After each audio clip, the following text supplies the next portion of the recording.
En ce qui concerne le scénario très pessimiste, ce qu'on veut voir, c'est une diminution plus marquée que dans le scénario pessimiste, suivie d'une légère reprise pour atteindre environ 80% du chiffre d'affaires de la dernière année historique à l'issue de la période de prévision.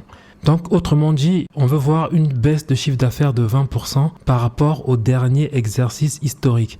Bon, ces valeurs, c'est à peu près, ok? C'est juste pour avoir un ordre d'idée. Donc ici, ce qu'on veut, c'est quelque chose encore plus défavorable que le scénario pessimiste. Regardons comment les pourcentages que nous avons renseignés au niveau de nos hypothèses ici se répercutent dans le scénario très pessimiste.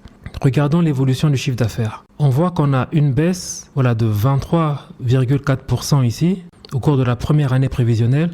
Tout à l'heure, dans le scénario pessimiste, c'était 14,4% de mémoire. Voilà.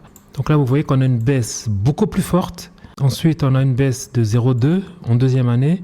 Puis, on voit que le chiffre d'affaires remonte tout doucement jusqu'à atteindre 260 millions au cours de la dernière année. Et quand je fais 260,45 divisé par les 212,53, donc la valeur de la dernière année historique, qu'est-ce qu'on a? Oui, qu'on a 83,3%, voilà. En fait, l'idée, c'est ça. C'est qu'on veut observer une forte baisse de chiffre d'affaires, puis une reprise, mais contrairement au scénario pessimiste, on ne va pas remonter jusqu'au niveau des valeurs de la dernière année historique. L'idée avec le scénario très pessimiste, c'est que la baisse de chiffre d'affaires observée soit suffisamment forte pour que la reprise ne permette pas à l'entreprise d'atteindre le niveau de la valeur observée au cours de la dernière année historique.